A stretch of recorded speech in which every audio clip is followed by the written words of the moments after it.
अगर आपका आहार सही है तो आपको दवा और डॉक्टर की जरूरत ही नहीं है। और अगर आपका आहार सही नहीं है तो दुनिया का कोई डॉक्टर और कोई दवा आपके काम में नहीं आने वाला है। तो क्रेविंग्स को कम करने के कुछ हैक्स है सर? कि वेस्ट लाइन जो है कमर का घेरा, it is inversely proportional to the life line. तो पेट का घेरा जितना बड़ा उतना लाइफ आपका छोटा। अभी जो जनरेशन है 30-40 वाले एज वाली, ये लॉन्गेस्ट लिविंग जनरेशन होएगी।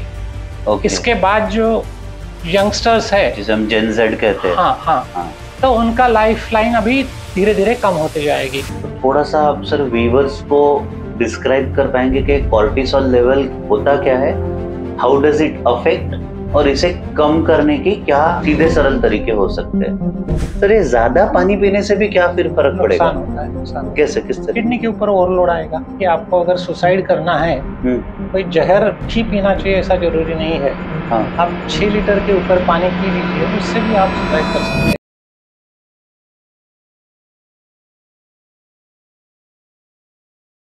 Welcome viewers, welcome to your favourite podcast channel unfiltered stories by Pankaj Manekar.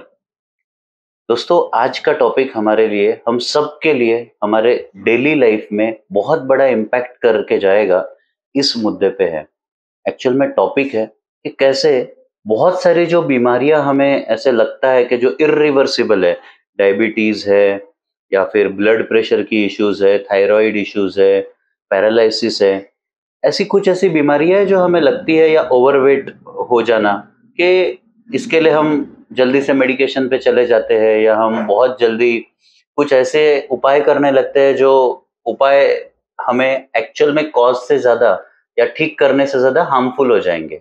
But आज की गेस्ट है हमारे साथ, जो आपको सिर्फ लाइफस्टाइल इंप्रूवमेंट से, सिर्फ लाइफस्टाइल को चेंज करके आपको इन बीमारियों से कैसे बचा जा सके, और अगर बीमारियां हो चुकी है तो इससे आप इसको कैसे रिवर्स कर सकते हैं, इस पे आपको एक मार्गदर्शन देंगे। इस पे हम एक फोकस रखेंगे।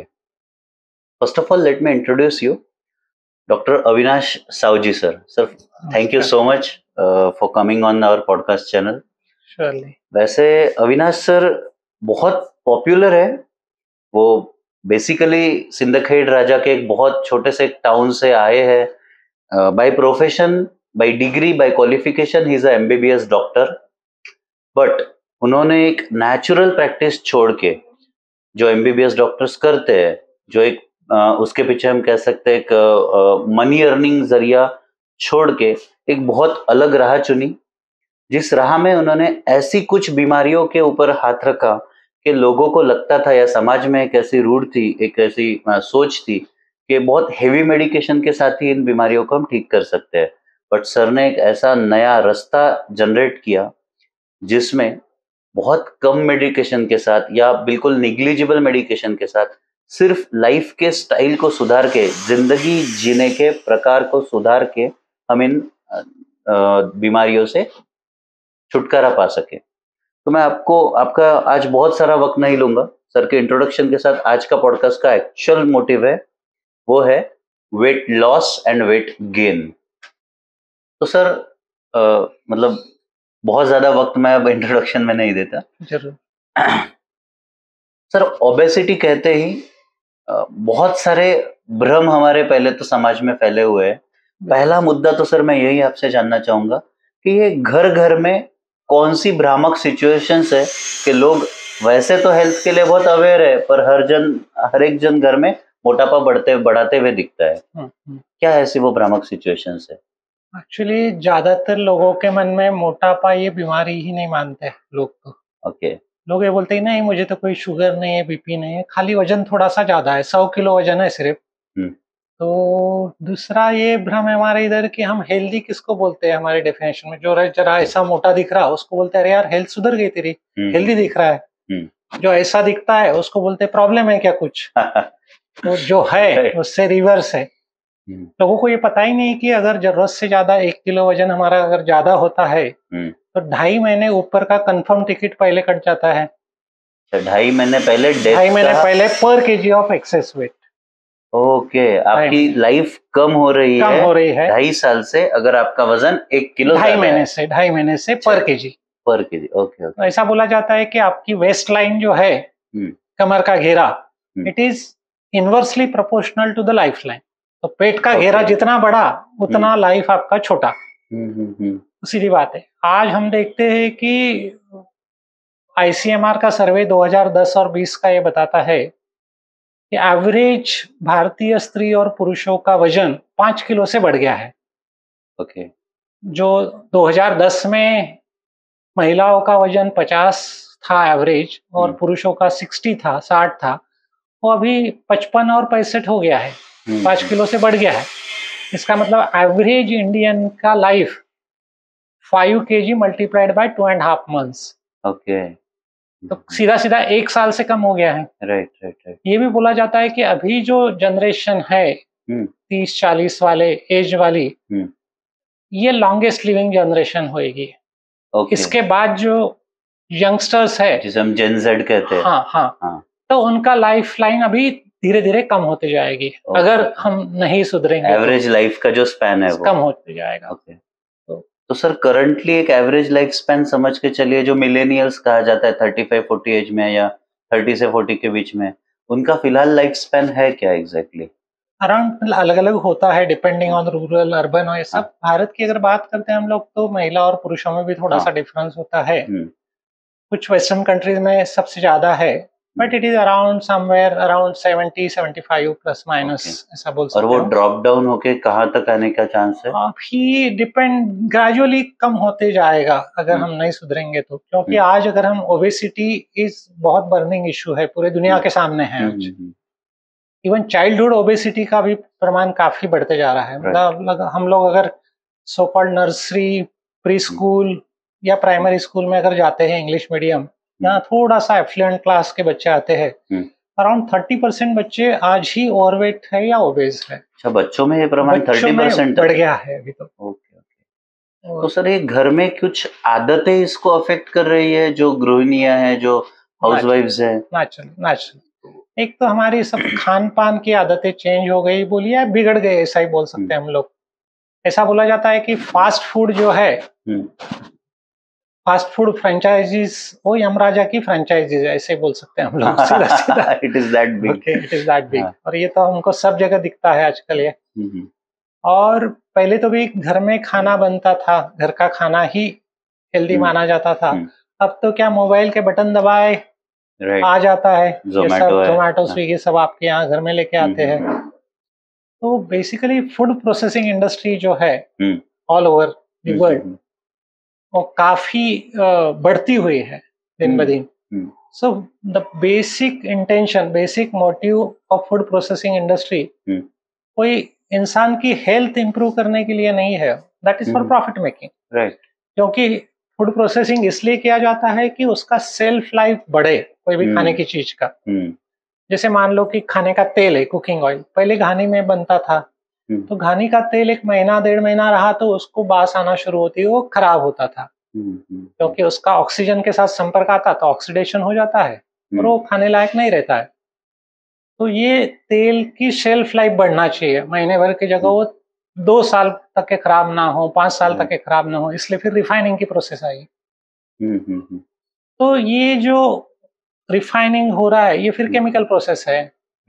तो फिर इसमें कई सारे टॉक्सिन्स भी हमारे शरीर के भीतर जाते हैं, जो काम की चीजें वो सब डाली जाती है उसमें की। तो जितना ऑयल रिफाइंड है उतना वो हेल्थ के लिए खराब है। नॉट ओनली, यस, ऑयल के बारे में तो है, मगर एनीथिंग विच इज रिफाइंड और ultra processed, basically processing makes food bad, ऐसा हम बोल सकते हैं। प्रक्रिया जो हम करते हैं, जितनी ज्यादा प्रक्रिया करेंगे उतनी उसका आहार मूल्य कम होते जाता है। That is the basic fundamental principle of आहार शास्त्र।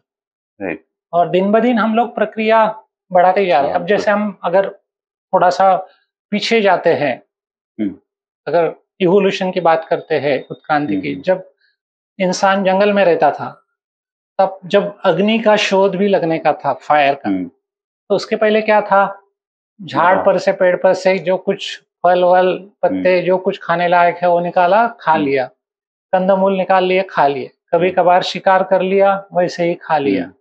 सो there was no processing at all. Right preserve करके रखने की तो बात ही नहीं थी, राइट राइट। ठीक है नहीं। तो ये धीरे धीरे जैसे जैसे प्रक्रिया होते जा रही है, पर्टिकुलरली इंडस्ट्रियल एरा में, और अभी हम बोलेंगे कि डिजिटल एरा में और भी ज्यादा फास्ट हो गया है ये सब। तो ये खाने के जो आदतें चेंज होते जा रही है, तो हमारी human body is not made for that. Right right. तो वो कर ही नहीं सकती वो उसके साथ। तो it become what you can say mismatch. Right. अभी जो हम लोग अल्ट्रा प्रोसेस्ड फूड खाते हैं, जैसे हम लोग बात करेंगे तो मैदा है एक तरफ के, बेकरी और ये सब प्रोडक्ट्स है जो आम चलन है, चाय के साथ नाश्ते में रोज ही खाए जाते हैं, ब्रेड बिस्किट पाव टोस्ट खरी ये सब है। या तो बोले रिफाइंड तेल है, या तो शक्कर है, व्हाइट शुगर है। ओके, टू मोस्ट टॉक्सिक चीजें हम लोग जो खाते हैं वो है refined oil and sugar. Okay, मतलब अगर सब कैटेगरीज में डाल दिया जाए तो सबसे खराब अगर ये कुछ दो चीज, क्योंकि ये डेली इस्तेमाल होने वाली चीज है। क्वांटम वाइज अगर हम हिसाब करेंगे महीने भर में ये हर कोई खाता है और ज्यादा खाता है, तो फिर क्या होने वाला है इससे, मतलब अभी तो बहुत सारे साइंटिस्ट ये मानने लगे कि ये दो चीजें जो है खाने की चीजें ही नहीं है, they are not eatable. Sugar and oil, refined oil, yes yes, you can use it just as a preservative at the most. Preservative करके क्रिया, अचार खराब नहीं होना चाहिए भाई, तो डालिए उसमें थोड़ा सा तेल, वो कोई खाने की चीज नहीं है। रिफाइंड, हाँ रिफाइंड ऑयल पर्टिकुलरली। और वैसे भी तेल के बारे में और एक साइंटिफिक फैक्ट ऐसी है, तेल जब हम गर्म करते हैं, हीट करते हैं, तो एक हर तेल का एक स्मोकिंग पॉइंट होता है। स्मोकिंग पॉइंट मतलब क्या कि तेल गर्म होने के बाद उसमें से धुआं निकलना शुरू होता है। राइट। जैसे हम कोई चीज तलन करते हैं, तलन निकालते हैं तो धुआं तो निकलता ही है। इवन हम जब छोंक भी लगाते हैं, कढ़ाई में तेल डालते हैं, तब भी धुआं आना शुरू हो जाता है। धुआं आना शुरू हो गया, इसका मतलब तेल में केमिकल चेंजेस हो गए हैं और उसमें ट्रांस फैटी एसिड्स नाम के टॉक्सिक केमिकल तैयार होते हैं। तो ये ट्रांस फैटी एसिड्स, ऐसा बोला जाता है कि they are one of the most important positive factor for oxidative stress, उससे होता है। और उससे फिर आपका डायबिटीज से लेके तो सभी बीमारियां, कैंसर तक की बीमारियां के लिए वो एक खाद है, मतलब एक वातावरण बनाता है। मतलब उतने से ही होगा, 4 दिन खाने से होगा ऐसा नहीं है। अगर आप मान लो कि सालों तक के खाते जा रहे हैं, तो it is going to add to the risk.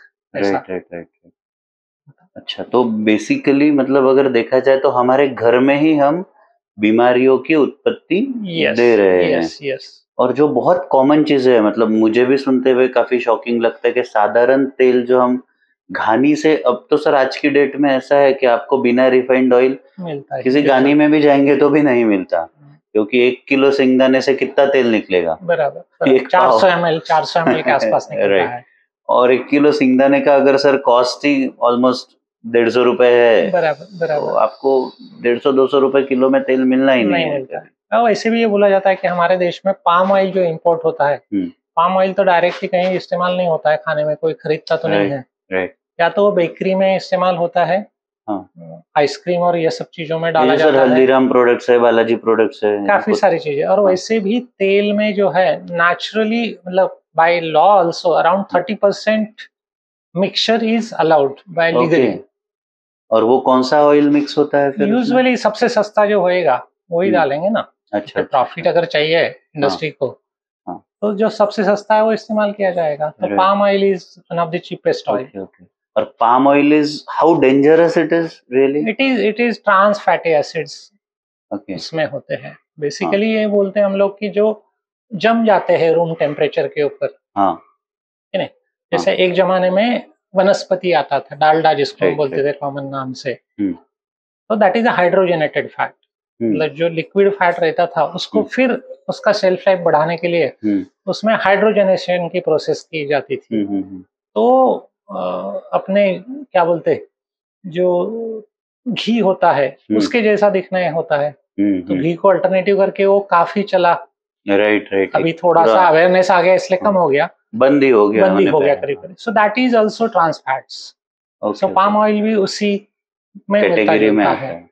और अभी बाय लॉ ये कंपलसरी है कि हर फूड पैकेट के लेवल के ऊपर आपको ये लिखना होता है कि ट्रांस फैटी एसिड्स कितने हैं इसमें। Right, that is compulsory. हाँ, पर पढ़ता कौन है सर उसे? आजकल तो वो बहुत बड़ी बात है कि अच्छे अच्छे पढ़े लिखे लोग भी कुछ नहीं देखते, सिर्फ सामने देखते हैं कि हेल्दी है। हाँ बहुत बार हम लोग ये भी भूलते हैं कि वहां बारीक अक्षर में लिखा रहता है कि healthy is the brand name, that is not the meaning of the dictionary meaning of healthy. तो ब्रांड करके प्रमोट किया जाता है। These are all marketing gimmicks. का नाम हेल्दी बिस्किट रख दो, बस और अंदर कुछ भी भर दो। Healthy is a brand, natural is the brand, तो ये जो लिखा इज जाता द है brand name, that is not the dictionary meaning. तो ये जो लिखते हैं न्यूट्री फाइबर वगैरह कुछ नहीं है, वो ब्रांड नेम है। Okay okay. तो लिखा रहता है, बारीक अक्षर में लिखा रहता है, मगर वो दिखता नहीं ना। कौन पढ़ेगा सर, वो अवेयरनेस भी नहीं है वो तो, है ना। नॉर्मल जो कॉमन पब्लिक है उन्हें कहाँ पता चलता है सब। तो सर सबसे अगर हम एक कैटेगरी वाइज लाए, तो वैसे तो जो मोटी मोटी आदतें हैं सबको पता है कि आप बर्गर खाएंगे, आप ये खाएंगे तो खराब है, ये है वो है। पर हम जो डेली लाइफ में जो कर रहे हैं, अगर हम एक कैटेगराइज करें तो आप सीक्वेंस में डाल सकेंगे सबसे बुरी आदत, फिर उससे कम बुरी आदत, फिर उससे कम बुरी आदत, जिससे वेट बढ़ते जा रहा है वो। हाँ, 3-4 बातें हैं खाने की आदत। खाने की अगर बात करें हम लोग, तो कुछ basic fundamental natural laws of nature जिसको हम बोलेंगे, जो निसर्ग के नियम है, हमको फॉलो करने चाहिए। वो आज हम नहीं करते हैं। जैसे अगर हम बात करते कोई भी जानवर की, चाहे वो शेर क्यों ना हो, वो खाने के लिए मुंह कब खोलता है? जब भूख लगे तब खोलता है। ओके, तो ये दुनिया का कोई भी जानवर, पालतू जानवरों को छोड़ दीजिए, उनकी आदतें हमारे साथ रहते रहते बिगड़ गई है। अदरवाइज नहीं तो कोई भी जानवर अगर भूख नहीं है तो मुंह नहीं खोलता है। अपवाद एकमात्र प्राणी, सबसे होशियार कहलाने वाला, वो है इंसान। राइट। भूख ना हो तब भी हम मुंह खोलते हैं, मंजिंग चालू रहती है, दिन भर चालू रहता है। So that is the first correction to be made, कि भूख अगर नहीं है तो मुंह नहीं खोलना है। Very simple. क्योंकि हम जो पैदा हुए हैं तो पूरे सेंसर्स लगा के पैदा हुए हैं। नेचर ने इतना बढ़िया सिस्टम बनाया है पूरा के पूरा, कोई आर्टिफिशियल इंटेलिजेंस या कोई भी कंप्यूटर उसकी बराबरी नहीं कर सकता है। No nothing. ओके, तो जब भी ब्लड शुगर कम हो जाती है, मान लो there is a requirement to have something, तो भूख लगेगी। राइट।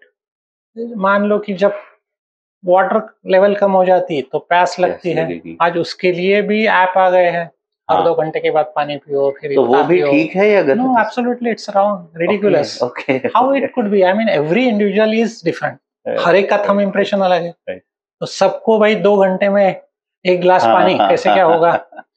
4.5 फीट हाइट वालों को भी वो, 6 फीट हाइट वालों को भी वो, 40 किलो वालों को भी वो, और 100 किलो वालों को भी वो है ना, कीप योरसेल्फ हाइड्रेटेड वाला। और उस तो उससे मतलब सर बेसिक तो वही था, पहला क्वेश्चन वो कंप्लीट होना ही है कि रैंक वाइज कौन से बुरे हैं। पर एक डिस्कशन में जा रहे तो मैं और पूछना चाहता हूँ सर, ये ज्यादा पानी पीने से भी क्या फिर फर्क पड़ेगा? नुकसान होता है। कैसे, किस तरह? किडनी के ऊपर ओवरलोड आएगा जरूरत से ज्यादा।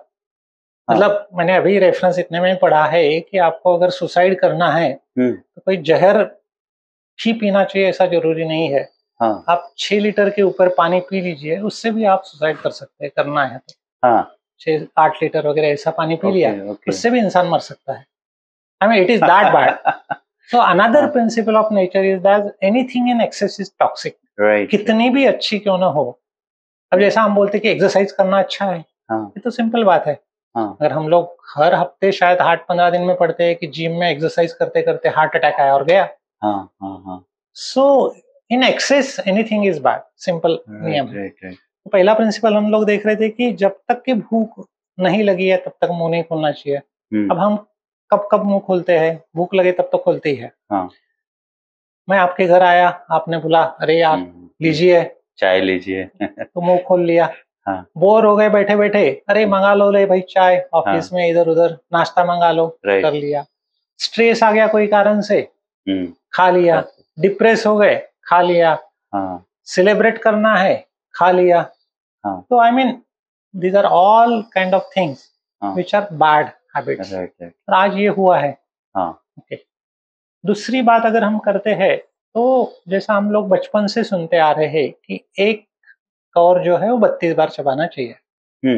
आपने तो भी कभी गिना होगा कि कितनी बार चबाते हैं? तो 5-6 बार के बाद शायद ही किसी का जाएगा 4-6 के ऊपर।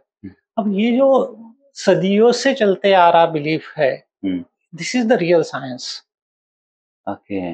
ओके, क्योंकि 32 बार चबाने से क्या होता है, आज साइंस को पता हो गया है, अभी तक के शायद पता भी नहीं था। हमारे ब्रेन में एक सटाइटी सेंटर नाम का एक सेंटर रहता है, ये जॉ मूवमेंट्स जितनी होएगी उतना जल्दी वो शांत हो जाता है। वो तृप्ति का आनंद देने वाला केंद्र है कि मान लो पेट तो भर गया, मन भरना चाहिए। मन भरने तक के हम लोग खाते हैं, पेट तो जल्दी भर जाता है, तो इतना खाने की जगह हम इतना खा लेते हैं, क्योंकि सटाइटी सेंटर शांति नहीं होता, 4-6 बार चबा के निगल लिया तो आप 32 बार चबाना चालू कर दीजिए, आपका इतना जो आज का पोर्शन साइज है वो अपने आप कम हो जाएगा। Okay, that is not your requirement, और इट्स सेटिस्फैक्शन आप खाते जाते हैं, और उसका परिणाम होएगा एक्स्ट्रा जो होएगा वो चर्बी में कन्वर्ट होकर डेपो में जमा हो जाएगा, वजन बढ़ते जाएगा। तो that is the second part. दूसरी बात ये होती है कि 32 बार चबाने से क्या होने वाला है कि टाइलिन नाम का एंजाइम जो होता है, सलाइवरी अमाइलेज जिसको बोला जाता है, जो हमारे लार में रहता है, सलाइवा में, वो कार्बोहाइड्रेट के ऊपर काम करता है, और कार्बोहाइड्रेट का फर्स्ट स्टेज का डाइजेशन मुंह के अंदर ही पूरा होता है। अगर आप 4-6 बार ही चबाएंगे तो वैसे को वैसे अनडाइजेस्टेड आगे जाएगा। ओके, और फिर उसका काम जो है, मान लो कि ऑफिस में ये टेबल वाला जो है ये खाली बैठा है, तो इसका काम दूसरे अगले वाले टेबल वाले के ऊपर आएगा। 4-8 दिन, महीना, 15 महीने, 2 महीने, ठीक है, संभाल लेगा वो। अगर ये मान लो सालों तक की और जिंदगी भर चलते रहेगा, वो भी बेचारा थक जाएगा ना। तो पूरी सिस्टम कोलैप्स हो जाती है। Is that a big reason for diabetes and everything? I mean, there are all these diseases are multifactorial. तो हमको थोड़ा सा एनालाइज इस तरीके से करना कि कौन सी चीजें ऐसी है कि जिसको आपको कोई एक्सपर्ट की तरफ जाने की जरूरत नहीं है, आप घर में कर सकते हैं, बगैर पैसे से कर सकते हैं। ओके, मतलब उसके लिए आप बीमार होने की राह मत देखिए, बचपन में ही ये आदतें लगाइए बच्चों को। जैसा हम देखते हैं, बच्चे जब खाना शुरू करते हैं, उनका कुछ 5-10 मिनट में थोड़ा खाना होता नहीं, हो तो एक घंटा भर लगाता। तो थोड़ा सा बच्चा बड़ा हो जाता, 3-4 साल का, और खाने लगता, स्कूल में जाना शुरू होता, वही माँ बाप क्या बोलते, अरे जल्दी निकलना, ये छोटा है क्या तेरा, स्कूल को देर हो रही, भाग। खड़े खा ले, स्कूल में जाते हैं तो रोल करके खा ले, बस। तो हम आदतें बिगाड़ देते हैं, जो नेचुरल आदत थी बच्चों की, वो हम लोगों ने बिगाड़ दिया। अभी बड़े हो गए, वजन बढ़ गया है, डायबिटीज हो गया, बीपी आ गया, कोलेस्ट्रॉल आ गया, अब फिर से सीखना पड़ता है, यार 32 बार चबा के खाना है। बहुत लंबा समय लेता अभी ये आदत बदलने के लिए। अभी हम लोग जो ऑनलाइन कार्यक्रम लेते हैं ना, उसमें ये सब सिखाते हैं। मैं देखता IIT IIM वाले भी बोलते हैं, नहीं सर अभी 2 महीने हो गए, 10 तक ही पहुंच गए, अभी तो 32 तो बहुत लंबा है। I mean this kind of things कोई पर्टिकुलर एज में जो है वो आसान हो जाता है। तो that is the second part. Third जो बात है जो हम लोग ने करी है, moderation is the principle in anything. So anything in excess is toxic.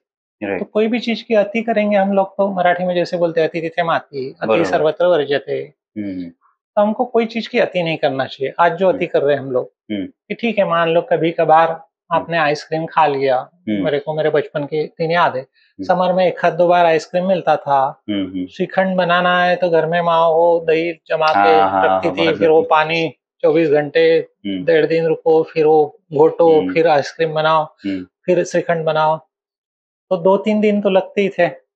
अभी तो क्या, मन में आया खाना है श्रीखंड, नेक्स्ट मिनट मुंह में जाता है सीधा। इतना आसान हो गया। So easy availability of this all this kind of food. तो ये moderation is the third principal है। चौथी बात हमको ये ध्यान में रखना चाहिए कि मुंह में जो हम लोग खा रहे, वो फार्म से आ रही है या इंडस्ट्री से आ रही है। ओके, आई मीन ये this is the best indicator कि मुंह के अंदर क्या डालना चाहिए। अगर सीधा वो जमीन से आ रही है, खेत से, तो that is probably good, right. वो अगर कारखाने से आ रही, तो probably that is not good. Okay, तो मान लीजिए बिस्किट, सब पैकेज वाले फूड जो है, रैपर फाड़ के जो आते हैं, ये सब कारखाने से आते हैं, राइट। ठीक है, वही मान लो कोई सब्जी, दाल, रोटी जो है, ये घर में बनती है, ये खेत से आई वाली है। तो सर ये जो आजकल आटा भी कारखाने से आ रहा है गेहूं का, उसके बारे में भी हम लोग यही बोल सकते हैं, क्योंकि हमको पता नहीं कौन सा गेहूं इस्तेमाल कर रहे हैं। एडवर्टाइज, मतलब मैं तो सिंपल और भी इसको सिंपल करूंगा कि जिसको पैकिंग करने की जरूरत होती है, जिसकी एडवर्टाइज करना होती है और जिसको लेबल लगाने की जरूरत है, शायद वो चीजें खाने के लिए अच्छी नहीं है स्वास्थ्य की दृष्टि से। अब सर इसको रिपीट कर पाएंगे क्योंकि वो यस तो बेसिकली जिसको लेबल लगाने की जरूरत है, जिसको एडवर्टाइज करनी होती है और जिसका पैकेज करने की जरूरत है, वो चीजें यूजुअली स्वास्थ्य के लिए अच्छी नहीं होती है। जैसे घर का दाल चावल सब्जी रोटी, इसको ना तो लेबल की जरूरत है, ना तो एडवर्टाइज की, ना तो पैकेजिंग की। तो ब्रॉडली हम लोग ऐसे कुछ प्रिंसिपल्स अगर याद रखें मुंह में डालते समय, तो इससे होने वाले कई सारे issues, obesity is one of that. Obesity is again the root cause for lot many other illnesses. Right. एक जमाने में हम लोग बोलते थे कि भाई कैंसर के लिए सबसे बड़ा रिस्क फैक्टर है तो टोबैको है, तंबाकू, चाहे आप पान खा रहे, खर्रा खा रहे या स्मोकिंग कर रहे। अभी ये बोला जाता है कि तंबाकू की जगह ओबेसिटी ने लिया है अभी the highest risk factor for causation of cancer. उसके पीछे का साइंस भी ऐसा है कि शरीर में जितनी ज्यादा चर्बी जमा रहेगी, मोस्ट ऑफ द कार्सिनोजेंस जिसको हम बोलते केमिकल्स है हमारे वातावरण में इधर उधर खाने में से, they are fat soluble hydrocarbons. तो जिसके शरीर में चर्बी ज्यादा है उसके शरीर में वो धीरे धीरे धीरे धीरे ज्यादा जमा होते जाएगा, तो उसकी क्वांटिटी बढ़ेगी। पर्टिकुलरली हमारे देश में अगर बात करते तो सबसे ज्यादा कैंसर जो है महिलाओं में वो ब्रेस्ट कैंसर है। राइट। पुरुषों में होने वाला प्रोस्टेट का है कैंसर, और तीसरा एक है कोलोन कैंसर, लार्ज इंटेस्टाइन का। ये तीनों के लिए obesity is one of the most important positive factor. ये ओबेसिटी से रिलेटेड है। तो ऐसा मतलब जैसे जैसे सब चीजें बदलते जा रही है तो नई नई चीजें भी सामने आ रही रिसर्च में से, तो हमको उस दृष्टि से चेंज होना होगा। मगर एक तरफ जैसा हम लोगों ने देखा कि एवरेज वजन तो लोगों का बढ़ते जा रहा, पूरे ग्लोब में ये हो रहा, भारत में हो रहा ऐसा नहीं है, पूरी दुनिया में हो रहा है ऐसा। अगर हम एक जस्ट फॉर आवर सेक अगर हम कंपेयर करें तो भारत में फिर भी थोड़ा सा प्रोसेस फूड कम है as compare to western nations. क्या ओबेसिटी का प्रमाण जो ये सो कॉल्ड डेवलप्ड नेशंस है वहां पर ज्यादा है, लाइक यूनाइटेड स्टेट्स और यूके और समथिंग लाइक दैट? नेचुरली ज्यादा है।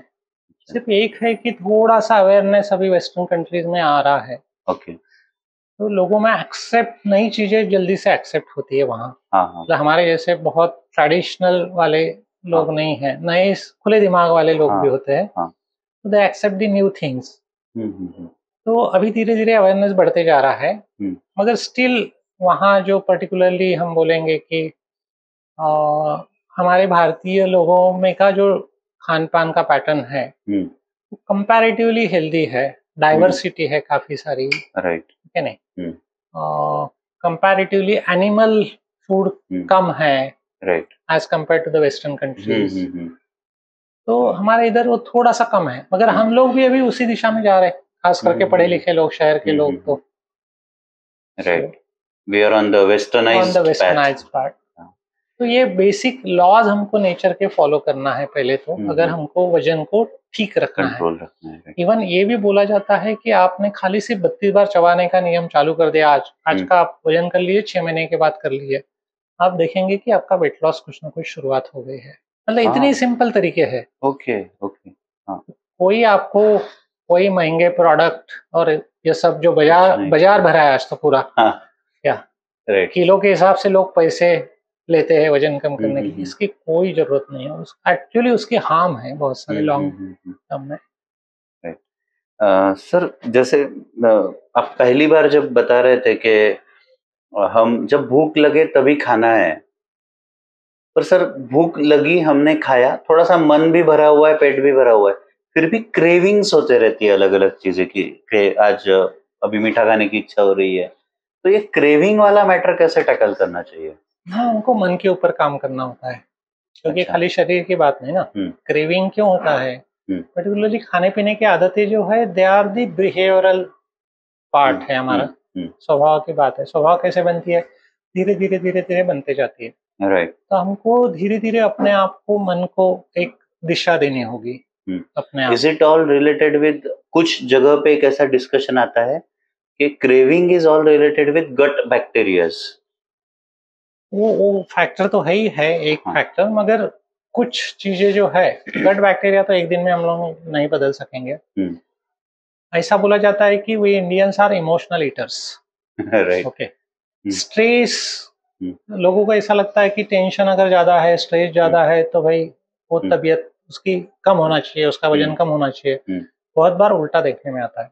स्ट्रेस को कम करने के लिए हम लोग खाने की तरफ जाते हैं। चॉकलेट खा लो, केक खा लो। ये सब जो चीजें हम लोग खाते हैं, इससे आपके शरीर में की मान लो डोपामिन की लेवल बढ़ जाती है, ये जो पॉजिटिव केमिकल्स है, which gives you a good feeling। जैसे किक मिलती बोलते हैं ना, कुछ लोगों को तंबाकू से मिलती है, कुछ लोगों को और किसी से मिलती है, तो एक किक मिलती है स्वीट खाने से। तो हमारा रोज का काम इतना बोरियत वाला हो गया है आज, काफी सारे लोगों का, जो करने की इच्छा नहीं वो करना पड़ रहा है दिन भर, जो करना चाहते हो करते नहीं आ रहा, कर नहीं पा रहे। मान लो आप स्कूल कॉलेज के बच्चों को पूछो, उनको नहीं इच्छा, वहां जो कुछ पढ़ाते बोरियत वाला भाषण किसी को बुलाते हैं, तो बच्चे तो बस जबरदस्ती बिठा दिए जाते हैं, पत्थर मार रहे होते हैं दूसरे को। उनकी तो इच्छा नहीं रहती है मगर करना पड़ता है। तो ऐसे समय में फिर वो कहीं तो भी डिस्ट्रैक्शन करके दूसरी कोई चीज की तरफ जाते हैं। तो स्ट्रेस को कैसे मैनेज किया जाए, कैसे आइडेंटिफाई करें और उसको हेल्दी तरीके से कैसे मैनेज किए, ये जब तक कि हम नहीं सिखाएंगे तब तक ऐसे अनहेल्दी तरीके की तरफ जाएंगे। एक्सट्रीम में हम लोग फिर एडिक्शन की तरफ जाते हैं, टोबैको अल्कोहल की तरफ, अगर एक्सट्रीम होता है तो।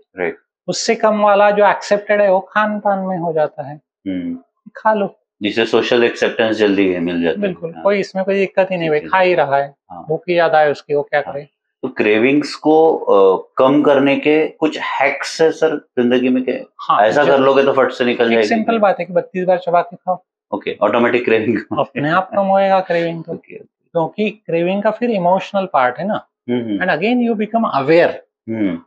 सो लैक ऑफ अवेयरनेस, हम लोग क्या डाल रहे हैं मुंह के अंदर पता ही नहीं रहता, क्योंकि सामने टीवी चालू रहता है, मोबाइल के ऊपर कुछ तो भी चालू रहता है। ट्रू। या बहुत सारे बिजनेस मीटिंग है, हम लोग बैठे हैं बिजनेस मीटिंग में, खाना खा रहे, पूरा ध्यान हो डील की तरफ है, जो कुछ चल रहा हो, नेगोशिएशन, डिस्कशंस, उसके स्ट्रेस, ये वो सब, तो फिर जा रहा है मुंह के अंदर।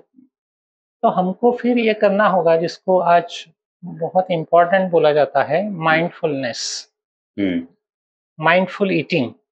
राइट। तो माइंडफुलनेस इज द मोस्ट, हमें अभी मतलब सभी इसमें कारपोरेट्स में, मैनेजमेंट में बहुत इंपॉर्टेंट प्रिंसिपल माना जाता है। So you should focus on what you are doing. Unfortunately ये हुआ है कि हम लोगों ने ये माना है कि जिसको हम बोलते बहुत अलग अलग चीजें एक समय में करते आना, मल्टीटास्किंग जो है उसको एक जमाने में, मतलब अभी अभी तक के, अभी भी उसको काफी इंपॉर्टेंस दिया जाता है कि मल्टीटास्किंग इज गुड। ओके, एक साथ में 4 चीजें कर रहा है अभी, दैट इज गुड। खाने की अगर बात करते तो that is the worst. You should focus on what you are eating.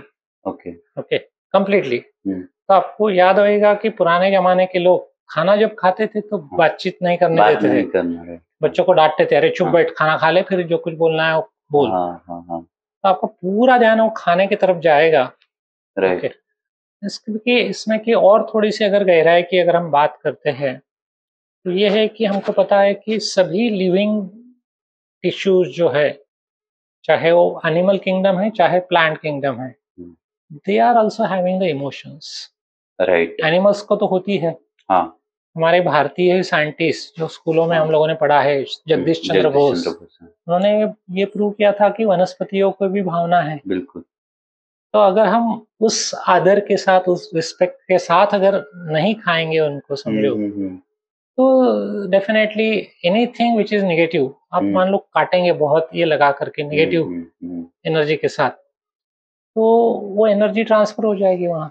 Okay. फिर अगर हम क्वांटम की बात करते हैं, फिजिक्स की, या आइंस्टाइन की बात करते हैं, so energy get converted into mass. Right. So your thoughts and emotions are also energy waves. Right. It is just like your electromagnetic waves. Okay. और तो आपके थॉट्स और इमोशन से आपकी पूरी केमिस्ट्री चेंज हो जाती है, इंटरनल केमिस्ट्री। क्योंकि स्ट्रेस आ गया तो एड्रेनलिन, कॉर्टिसोल की लेवल बढ़ती है। अगर आपको अच्छा लगता है तो आपके पॉजिटिव केमिकल्स की लेवल बढ़ती है। I mean this is a very well known fact. Right. कोई नई बात नहीं है, राइट, है नहीं? बिल्कुल ट्रू है सर। जैसे सर बात आई थी एक कॉर्टिसोल लेवल की, तो थोड़ा सा आप सर व्यूअर्स को डिस्क्राइब कर पाएंगे कि कॉर्टिसोल लेवल होता क्या है, हाउ डज इट अफेक्ट, और इसे कम करने की क्या सीधे सरल तरीके हो सकते हैं? बेसिकली कॉर्टिसोल मतलब एड्रेनलिन, कॉर्टिसोन जिनको बोलते हैं हम लोग, एड्रेनल कॉर्टेक्स करके किडनी के ऊपर एक छोटी ग्लैंड रहती है, Okay. वहां से सिक्रेट होते हैं। हम्म, और ये वैसे तो हमारे काम के है, हम्म, इमरजेंसी में ये बहुत काम में आ जाते हैं। हम्म, और ये कैसे हुआ है इवोल्यूशन में हम्म, ग्रेजुअली, कि पुराने जमाने में हम जंगल में रहते थे, तो कोई भी मान लो तो सामने रिस्क दिख रही है, शेर आ गया है या और कुछ है ऐसा, तो तब तो या तो आपको भागना है बचाने के लिए खुद को, जिंदगी बचाने के लिए, या तो लड़ना है, फाइट और फ्लाइट मैकेनिज्म। तो ये दोनों के लिए आपको पूरी बॉडी तैयार होना चाहिए ना। तब आप ये नहीं बोल सकते अरे थोड़ी सी जरा तैयारी करता फिर लड़ता, वार्म अप कर ले चला जाएगा। तो इसलिए नेचर ने ये मैकेनिज्म डाल दिया है, ये प्रोग्रामिंग कर दिया हमारा। जब भी when we feel some sense some stress, immediately it acts upon unknowingly। और फिर ये कॉर्टिसोल और एड्रेनलिन के लेवल बढ़ा देता है शरीर के भीतर, हार्मोन्स जो है। तो ये कॉर्टिसोल के एक्शंस क्या होते हैं कि आपका हार्ट रेट बढ़ा देता है, इसलिए जब डर लगा तब धड़ धड़ धड़ धड़ होता है, टेंशन जब आता है, एंजाइटी होती है तो, ठीक है नहीं। फिर हाथ पैर में पसीना छूटता है क्योंकि इधर का सर्कुलेशन बढ़ जाता है। वो एक्स्ट्रा शुगर ब्लड में भेज देता है लीवर से ट्रांसफर करके, क्योंकि अब भागना है या दौड़ना, लड़ना है, लड़ना है तो शक्कर लगेगी आपको, ताकत, तो ब्लड शुगर बढ़ा देता है। मान लो जख्म अगर कोई हो जाए तो तुरंत उसको ब्लड क्लॉट होना चाहिए, तो कोलेस्ट्रॉल और ये सब चीजें बढ़ा दी जाती है। तो ये सब चेंजेस कॉर्टिसोल और ये स्ट्रेस हार्मोन्स के लेवल बढ़ने के कारण होती है। अब ना तो शेर है रहा जंगल का, अब तो हम क्या कंक्रीट के जंगल में रह रहे, नहीं फाइट एंड फ्लाइट तो है। अच्छा, जंगल अभी कंक्रीट का आ गया है, फिजिकल नहीं है वो। अभी शेर कौन सा है हमारे लिए, हम ऑफिस में जाते तो बॉस शेर बन गया, अभी घर में जाते तो मियाँ नहीं तो बीबी शेर हो गए। तो हम भागना चाहते फिर, तो ये तो कंटिन्यूअस है 24 घंटे, इनसे कहाँ भागेंगे। तो जब भी आपका स्ट्रेस बढ़ रहा है, कॉर्टिसोल लेवल बढ़ रहा है, शुगर का एकदम बर्स्ट आपको मिल रहा है, स्ट्रेस की जो एंजाइम्स है वो आपके बॉडी में सीक्रेट हो रहे हैं, तो अचानक से वो अननेचुरली, जैसे अगर हम भाग ही लेते शेराने पे तो वो यूज भी हो जाता बराबर, पर अब घर में बैठे बैठे आप बस स्ट्रेस तो बढ़ गया, शेर से लड़ने की ताकत तो मिल गई, पर आप लड़ थोड़ी रहे हो। ऐसा कुछ हो रहा है, ऐसा ही होता है। ऐसा मान लो कि चालू ही है, चालू रोज का ही हो गया है, कभी कभार होता तो बात दूसरी थी, रोज का ही हो गया। ऑफिस में रोज जाना है, घर में भी रोज रहना है। राइट, शेर तो कभी कभार मिलता था, रोज थोड़ी मिलता था। तो ये स्ट्रेस 24 घंटे का हो गया आज। फाइनेंशियल स्ट्रेसेस है, रिलेशनशिप के स्ट्रेसेस है, और ये सब है, तो आपके 24 घंटे कॉर्टिसोल लेवल हाई रह रही। तो ये ऐसा अगर होते रहेगा कुछ दिनों तक के, साल महीनों तक के, तो आपका डायबिटीज हो जाएगा, आपको हाइपरटेंशन हो जाएगा, आपकी कोलेस्ट्रॉल लेवल बढ़ेगी। इवन ये बोला जाता कि stress is one of the factor for precipitating factor for cancer also. कई बार मेजर स्ट्रेस अगर कुछ है ऐसा, इमोशनल डिस्टर्बेंस और ये सब, तो क्या कैंसर सेल्स तो है हम सबके शरीर के भीतर है, आपके भी है, मेरे भी है, मगर वो क्या बोलेंगे हम लोग उसको कि वो जेल में बंदी बना के रखे हैं। उसको ग्रो होने का एनवायरनमेंट अगर नहीं मिलता है तो ऐसे पड़े रहेंगे वो। अगर उसको अगर एनवायरनमेंट मिलता है तो this kind of stressful atmosphere, that is, वो तो खत पानी है उसके लिए, वो बढ़ेगा फिर वहां, तब ऐसा होगा। क्वाइट इंटरेस्टिंग सर, मतलब ऐसी कुछ इन्फॉर्मेशन मिल रही है, हम जान के मैं खुद अचंभित हूँ, भाई ये क्या सुन रहा हूँ मैं, रोज का कॉर्टिसोल लेवल कहाँ आपको लेकर जा रहा है। ठीक ठीक। सर ओबेसिटी ये विषय आते ही बहुत सारे एक्सपर्ट सरफेस पे आ जाते हैं, यूट्यूब एक चैनल है और ये यूट्यूब से भी आ जाते हैं, और कई बार मुझे पर्सनली लगता है कि बहुत रॉ और बहुत ही ऊपरी इंफॉर्मेशन दी जाती है बराबर। तो एग्जैक्टली सर आपको ओबेसिटी कम करनी है, now you are aware you are obese और आपको कम करनी है, तो आपने वैसे तो कुछ स्टेप बताई दी, पर क्या एग्जैक्ट एक डे रूटीन होना चाहिए, खाने पीने का क्या रूटीन होना चाहिए? बिल्कुल बिल्कुल। बेसिकली आज तो ये बहुत बड़ी इंडस्ट्री है, और जहाँ कॉमर्स आ जाता है साइंस में, वहाँ साइंस खत्म हो जाता है उसमें का, सिंपल बात है। ओके, तो हम लोगों को पहले तो ये सोचना होगा कि इसके लिए कोई हमको बहुत बड़े एक्सपर्ट की जरूरत नहीं है, हम ही अपने स्वास्थ्य के एक्सपर्ट बने। जैसे डॉक्टर अभय बंग बोलते हैं, आरोग्य स्वावलंबन। सो you should be self sufficient, you need not depend on any outside expert. Okay, simple बातें हैं घर की जो हम लोग कर सकते हैं। हाँ, बहुत ही गाड़ी बिगड़ गई तो ठीक है, गैरेज में लगाइए, मगर रोज का जो रूटीन का मेंटेनेंस है तो आपको ही करते आना चाहिए। तो ओबेसिटी के बारे में अगर हमको कुछ करना है, तो मैंने जैसे बोला कि आपको भूख लगे तभी मुंह खोलना है, 32 बार चबाना है, मॉडरेशन हर चीज में आपको मेंटेन करना है। ओके, और एक बात होती है वो सर्कैडियन रिदम जिसको बोला जाता है, बायोलॉजिकल क्लॉक जिसको हम बोलते हैं सिंपल लैंग्वेज में, कि नेचर की एक घड़ी है, उस घड़ी से पूरी सृष्टि चलती है। ओके, सूरज कितने बजे उगने वाला है, कौन से दिन, कितने बजे वो डूबने वाला है, चांद कब उगेगा, दिस इज ऑल फिक्स्ड। कोई 1 मिली सेकंड का भी फर्क नहीं होता है उसमें। उसको अलाइन हमारी घड़ी है, इंटरनल घड़ी जो है हमारे शरीर के भीतर। ओके, तो जैसे अंधेरा शुरू हो जाता है सूरज डूबने के बाद, तब मेलाटोनिन जो रहता है हमारे शरीर में, जो स्लीप के लिए जरूरी है, उसकी लेवल अगर आ जाती है सही, तो नींद अच्छी आ जाती है। अगर आज हम लोगों के अंधेरा ही खत्म कर दिया हम लोगों ने आज, अंधेरा खत्म ही हो गया आज। राइट। अंधेरा ढूंढना पड़ता है, पहले तो उजाला ढूंढना पड़ता था कहाँ मिलता है, तो अब उल्टा हो गया, अंधेरा ढूंढना पड़ता है कहीं तो भी कोने में जाके। तो ये जो बायोलॉजिकल क्लॉक है, खाने पीने के समय भी हमारे क्या होना चाहिए, क्योंकि हमारे इंटरनल सिक्रीशन जो है उनका भी स्पेसिफिक टाइमिंग होता है। जैसे ग्रोथ हार्मोन सबसे ज्यादा रहता है सुबह 3 से 6-7 बजे तक के। ओके, तब अगर हम सोए रहे तो उसका कोई यूटिलाइजेशन ही नहीं। राइट। लीवर सबसे ज्यादा एक्टिव रहता है रात को 11 से सुबह 2 बजे तक के। Lever is our chemical industry. तो हमने जो कुछ खाया उसका आगे का प्रोसेसिंग करने के लिए जो भी रॉ मटेरियल है वो 11 बजे के पहले लीवर तक पहुंचे। 11 बजे तक वो पहुंचे तो मुंह में डाले और लीवर तक के पहुंचे, इसके लिए 3 से 5 घंटे का समय लगता है यूजुअली। पूरा प्रोसेस होकर के जाने के लिए। इसका मतलब अगर 3 घंटे अगर पकड़ते हम 11 से पहले वाले, तो 8 बजे एट दी मोस्ट। 5 घंटे अगर पकड़ते तो 6 बजे शाम को। तो शाम का खाना 6 से 8 एट दी मोस्ट। मतलब सूरज डूबने के 1 से 2 घंटे के भीतर। एक्चुअली तो सूरज डूबते समय खाए तो ज्यादा बेहतर, जैसे जैनिज्म में है सूरज डूबने से पहले, that is the most ideal. Vipassana में वही करते हैं, 5 बजे लास्ट मील। विपश्यना में तो 5 बजे मुरमुरे खिला देते हैं, मतलब वही लास्ट मील में जो भी कुछ खाते हैं, फर्स्ट मील के बाद लास्ट मील ही नहीं, मतलब दैट इज अगेन 5 ओनली। सो आप 7 बजे 8 बजे के बाद जो भी कुछ खाएंगे वो डाइजेस्ट ही नहीं हो पाएगा पूरा। और कभी कभार किया तो ठीक है, मगर आज तो हमारे काफी सारे लोगों का खाने का समय ही 9 बजे या उसके बाद का हो गया है। राइट। ओके, सभी हमारे प्रोग्राम जो है 9 बजे के बाद ही शुरू होते हैं। तो ये अगर महीनों तक के, सालों तक के चलते रहेगा तो उसका पूरा आपका डाइजेस्टिव सिस्टम पूरा बिगड़ जाएगा। राइट। तो सर्कैडियन रिदम के हिसाब से सुबह 10 से 12 मान लीजिए खा लीजिए, शाम को 6 से 8 खा लीजिए। सर, दिन में कितनी बार खाए और खाने में क्या क्या इंक्लूड करें? यूजुअली मैंने जैसे बोला, भूख लगे तभी खाना चाहिए, एक तो बात फिर यह है। तो अगर हम मोटी तौर के ऊपर बात कर सकते तो 2 टाइम खाना, लंच और डिनर। ये जो लोग कहते हैं ब्रेकफास्ट लंच डिनर वगैरह, नहीं, ऐसा कोई जरूरी नहीं है। ब्रेकफास्ट कोई जरूरी नहीं है।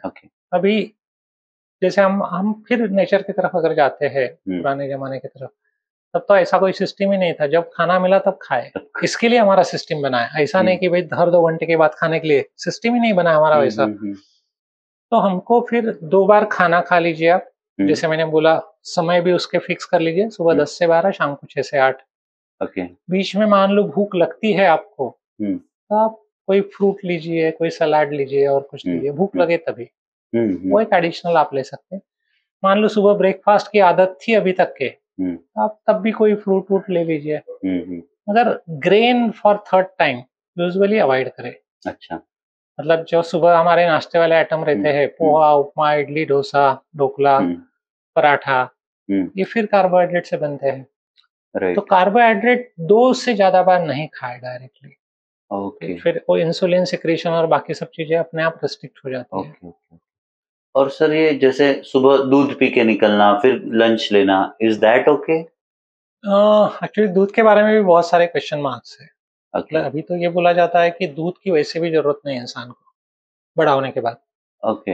ये पृथ्वी पर का कोई भी जानवर का हाँ बच्चा हाँ। बड़ा होने के बाद दूध लेता ही नहीं है। तो फिर सर ये प्रोटीन कंटेंट, कैल्शियम कंटेंट, ये कैसे कंप्लीट करे? कैल्शियम जो है उसके लिए दूध की कोई जरूरत नहीं है। हाँ। कैल्शियम आपको बहुत अच्छी मात्रा में मिलता है हरे पत्तों में। ओके एक सिंपल बात है जो हम लोग कर सकते हैं, जैसे इसको हम बोलते हैं कड़ी पत्ता हाँ। जो है, राइट। इसमें काफी मात्रा में कैल्शियम है। ओके वो ओके। 12 महीने रहता है अवेलेबल, हाँ वो तो रोज खाने में रोज खा डलता सकते। दूसरा हम लोग इस्तेमाल कर सकते हैं, वो है मोरिंगा पाउडर, ड्रम स्टिक, है। हाँ ड्रमस्टिक, शेवगा वाला जो शेवग्याची रहता, शेंग। हाँ तो उसका पत्ते, अच्छा। पत्तों में सबसे ज्यादा कैल्शियम ओके। है, और शेंग में उतनी नहीं है।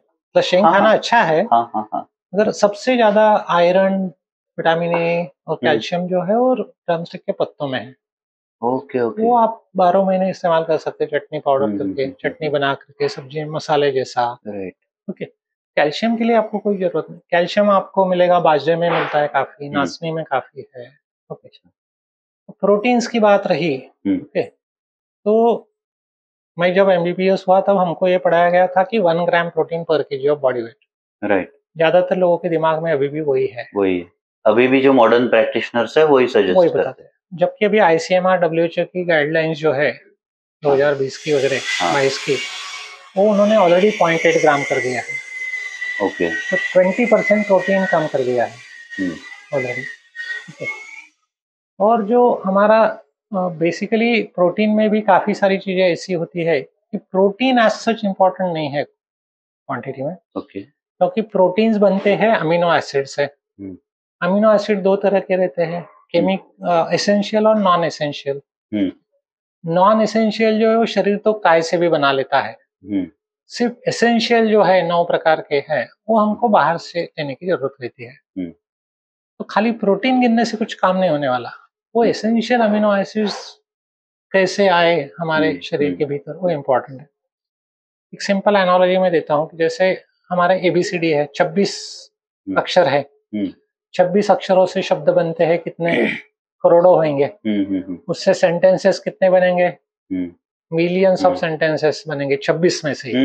मिलियंस ट्रिलियंस कुछ भी हो सकता है। अब मान लीजिए कि इसमें ए और एक्स या क्यू ऐसी अगर हम कंपेयर करते हैं तो कौन सा ज्यादा लगने वाला है? शायद ए आई ज्यादा लगने वाला है, एक्स और क्यू शायद बहुत कम लगेगा कंपैरेटिवली। तो हमको एसेंशियल अमीनो एसिड्स के बारे में भी इस तरीके से सोचना होता है। ओके। प्रोटीन क्या काम करता है? एक तो ग्रोथ के लिए जरूरी है, तो बच्चों में ठीक है थोड़े से, मसल बिल्ड। दूसरा रिपेयर है, और तीसरा है मेंटेनेंस के लिए।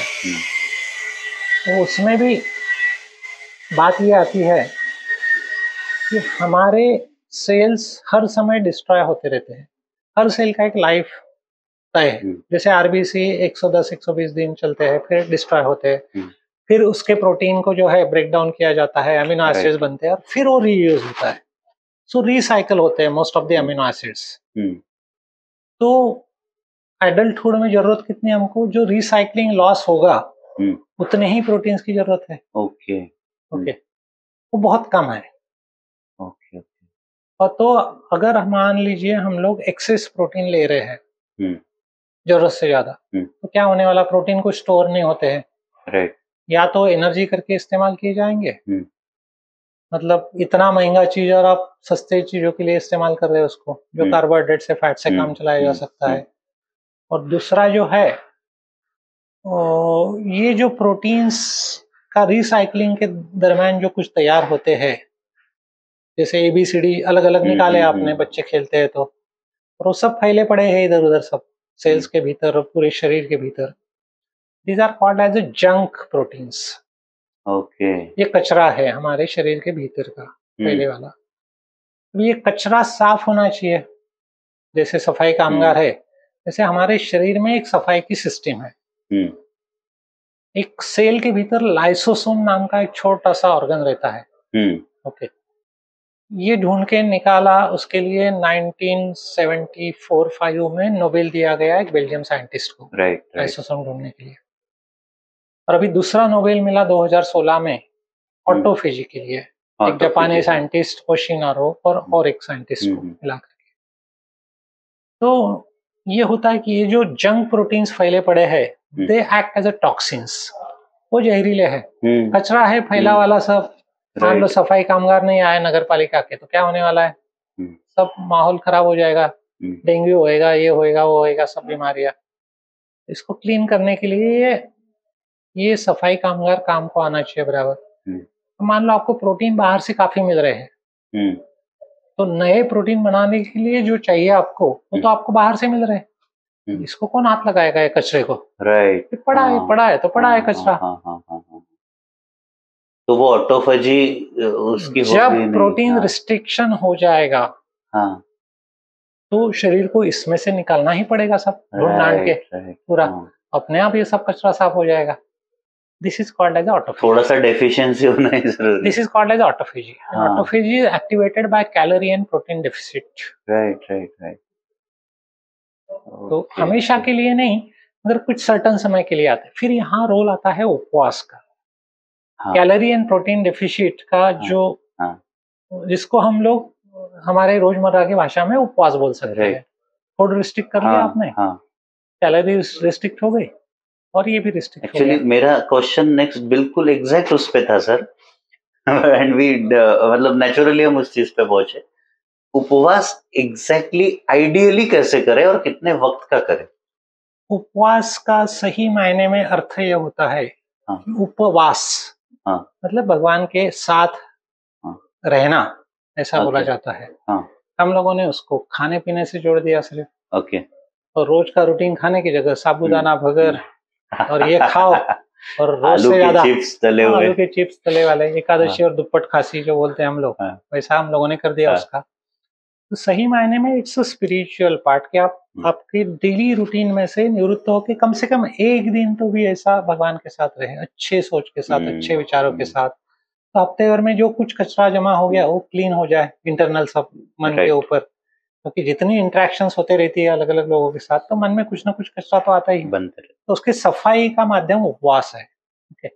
हम अगर स्वास्थ्य की दृष्टि से भी अगर सोचते हैं उपवास का मीनिंग, तो एक सिंपल मीनिंग ये हो सकता है, उसका फायदा है कि चक्की को एक दिन तो रेस्ट दे दे। रेस्ट मतलब एग्जैक्टली कितना रेस्ट? पूरा 0 या कुछ खाए या क्या? डिपेंड्स, मतलब उसके अलग अलग तरीके हो सकते हैं। धीरे धीरे हम लोग क्षमता बढ़ा सकते हैं। जैसे बहुत सिंपल फॉर्म जो आज पूरी दुनिया में चलन है, जिसको इंटरमिटेंट फास्टिंग बोला जाता है या रिस्ट्रिक्टेड ईटिंग बोलते हैं हम लोग, कि कम से कम 16 घंटे का आप करें। तो जैसे मान लो सुबह 11 बजे खा लिया, शाम को 7 बजे खा लिया, तो 8 आवर्स ईटिंग विंडो हो गया, 16 आवर फास्टिंग विंडो हो गया आपका। इंटरमिटेंट शाम को 7 खाया, दूसरे दिन 11 बजे खाया, तो ब्रेकफास्ट चाय खत्म हो गया सब अपने आप। तो 16 घंटे का मिनिमम रखिए। ऑटोफेजी एक्टिवेट करने के लिए और थोड़ा सा आप अगर लंबा खींचते हैं और फायदे का रहता है, तो 24 आवर्स का हो सकता है। तो मान लो आज सुबह 11 बजे खाया, कल सुबह 11 बजे खाया, और पीक जिसको बोलेंगे ऑटोफेजी हाईएस्ट लेवल पे जो रहती है, वो at least 36 hours of fasting. Okay. आज सुबह खाया 11 बजे, तो कल शाम को 7 बजे तो सर ये जो है, जैसे हम डिसाइड करते हैं कि आज हमें फास्टिंग करनी है, मैंने आज सुबह 11 बजे खाया या कल रात में मैंने खाना खाया था, जनरली फास्टिंग हम रात से काउंट करना चालू कर देंगे। तो सुबह उठे, अब चाय भी नहीं लेनी है, दूध भी नहीं लेना है, ऐसा फास्टिंग है या कुछ थोड़ा थोड़ा लेके चलने दो? उसके हम लोग जैसे गेम्स में होते हैं ना लेवल, ग्रेजुअली आप हायर लेवल पे जाते हैं। पहला ये करे कि रूटीन ग्रेन्स बंद कर दे, कम से कम रूटीन खाना बंद कर दे। उसकी जगह आप फ्रूट्स के ऊपर आ जाए, तो उससे ऑटोफेजी एक्टिवेट हो जाएगा? नहीं होएगा, उतने से नहीं होगा उतना, मगर 1 स्टेप अहेड होएगा, आप उस दिशा में आगे बढ़ेंगे। These are all the stages. कुछ तो होगा 5%, नहीं कुछ ना करने से कुछ तो किया, ऐसा हो जाएगा। मान लिया आपने कल रात को खा लिया, आज सुबह आपको भूख लगती है तो आप फ्रूट्स ले लिया, तो again it is a raw one. Right. Okay, तो उससे आपको न्यूट्रिएंट ज्यादा मिलेंगे। हम्म। शाम को मान लो अगर आप टाल सकते तो बेहतर है, हम्म। नहीं तो भी शाम को खा लिया, तो 2 खाने के बीच में सिर्फ आपने फ्रूट्स ले लिया एक। ओके, शुरुआत ऐसी हो सकती है, धीरे धीरे वो डिस्टेंस बढ़ाते जाए। पूरा कंप्लीट इसमें सिर्फ वाटर पे चले। फिर आप पूरे फ्रूट्स के ऊपर रहे, सुबह भी फ्रूट्स और शाम को भी फ्रूट्स। ओके, हाँ। और फिर दूसरे दिन खाना, ऐसा भी हो सकता है। सीधा 36 आवर में हाँ, चलेगा। हाँ। हाँ। या तो फिर उसके बाद फिर आप फ्रूट्स को भी स्किप करें और वाटर के ऊपर जाए, वाटर फास्ट। ओके, हाँ। ओके, और एक आगे की स्टेप हो जाएगी। हाँ, ठीक है ना, इस तरीके से। तो अभी तो ये बोला जाता है so sir just a second, मतलब will that be a step कि आप वाटर को भी स्किप करें एंड में, ऐसा कुछ होगा? हाँ, that is I don't, I mean Can we say it's like extreme fasting don't वाला? Have to go to the extremes. Okay. Okay, मतलब कोई प्रयोग करके किया जा सकता है वो, हाँ। But then you have to restrict the activities and other things also. Right. क्योंकि hydration is a important, that's a vital part है। हम्म। ओके, मैंने पर्सनली मेरा अनुभव एक 7 दिन के फास्टिंग का है, 168 आवर्स का वाटर फास्ट। ओके। और I have just experimented it जब मैं कॉलेज में था 1980s में, हॉस्टल में जब रहता था सेकेंड ईयर में। तो तब मैंने ऐसे ही शुरुआत किया कि शाम का खाना सिर्फ स्किप करना है। ओके, तो बड़ा डर लगता था भाई, क्योंकि 2 बार खाने की आदत है, 3 बार खाने की आदत, 2 क्या, दिन भर मुंह चलता ही रहता था। तो 6 घंटे के ऊपर तो भूखे रह नहीं सकते भाई, ये मेरा नॉलेज था। बट मैंने पढ़ा, काफी पढ़ने की आदत रही है, तो देखा गांधी, साने गुरुजी और कई सारे लोगों ने उपवास किए, जैन लोगों में तो करते हैं। तो आई चैलेंज दैट कि व्हाई नॉट आई। तो सोचा एक्सपेरिमेंट करके देखे। अब शाम को खाना नहीं तो दोपहर को दबा के खा लिया मैं इसमें, और दुगना शाम का भी। डर था ना मन में, जैसे ब्लड डोनेट बार पहली बार करने करते समय बहुत डर रहता मन में। शाम को भी फिर ये लगा कि मान लो कि ब्लड शुगर कम हो जाती, क्योंकि जब हम मेडिकल में पढ़ते, डॉक्टर बनते, तो सब ऐसा लगता सब बड़ी बीमारी है कि लक्षण अपने में ही दिखने लगते हैं। तो सोचा मान लो भूख लग जाते समझो, और ज्यादा ही ब्लड शुगर डाउन हो जाएंगी तो कोमा में जाता आदमी, ऐसा पड़ा था। बोला ऐसा कुछ अगर हो जाए और कोमा में मर जाए तो किसी को पता भी नहीं लगेगा क्यों मरा, तो फालतू में मरना हो जाएगा। तो खाने पीने की चीजें ऐसी डायरेक्ट टू माउथ डिस्टेंस पे लेके सोया, हॉस्टल में था। यह सब बड़ा मजेदार कहानी हो सर। 2-3 बार शाम को हाथ गया उधर, मैंने बोला है ना, क्यों चिंता कर रहे, कोमा में जाने लगे तो मुंह फेरने की भी जरूरत नहीं, सीधा मुंह में जाएगा, डोंट वरी, इमरजेंसी पूरी तैयारी है। नींद लग गई, सुबह उठा तो आर्किमिडीज को जैसा खुशी हुई होगी वैसी खुशी मुझे हुई। अरे जम गया 30, मतलब कल रात का फिर दोपहर का खाया और तो 18 आवर्स का हो गया। फिर अलग अलग, जैसा एक साइंटिस्ट करता ना, वेरिएबल्स अलग अलग कंडीशन में किया, तो मेडिकल कॉलेज में मैं 72 आवर्स तक के पहुंच गया था। 3 times I remember, just to built up my own capacity, that's the only objective. तो डोंट यू फील वीकनेस? कुछ भी नहीं, डेली रूटीन पूरा करते हुए। मगर ये कोई 2 दिन में नहीं किया मैंने, ओवर द पीरियड ग्रेजुअली बढ़ाते। इज ट्राइंग एक 24 आवर से 20 आवर्स तक मैं जा रहा हूँ खुद, वाटर फास्टिंग पूरा, मतलब रात में खाना खाया, पूरा दिन से सिर्फ पानी पी के शाम तक 6-7 बजे तक सर मेरी हालत खराब हो जाती है पूरी। Okay, it is more of the determination part और कुछ नहीं। हम लोगों का कैसा रहता है कि नेचर ने हमको जो कैपेसिटीज दी है वो इतनी दी है ऑन बोथ साइड्स। हमारा पेंडुलम का स्विंग जो है इतने में ही हम लोग खेलते हैं। You need to stretch it. जब भी आप एक्सरसाइज करेंगे तो थोड़ा सा तो दर्द होएगा, उतना तो आपको करना ही होगा, उसके बगैर मसल बिल्डअप नहीं होगा। It's very simple. It is more of the emotional hurdle, block और कुछ नहीं है। फिर मुझे मौका मिला तो 120 घंटे का किया, फिर मौका मिला तो 144 आवर्स का किया, और लास्ट मेरा 168 आवर्स का है, अभी 10 साल पहले का, एट एज ऑफ 55 समझो। तो इट इज जस्ट पॉसिबल, मतलब, और ये हर किसी में दी गई है क्षमता, ऐसा नहीं है कि मुझ में है या और किसी में। We have never made the swing to go to the stretch ही नहीं किया हम लोगों ने। तो हमारा फिर इतना ही कैनवास हमारी लाइफ का इतना ही रहेगा।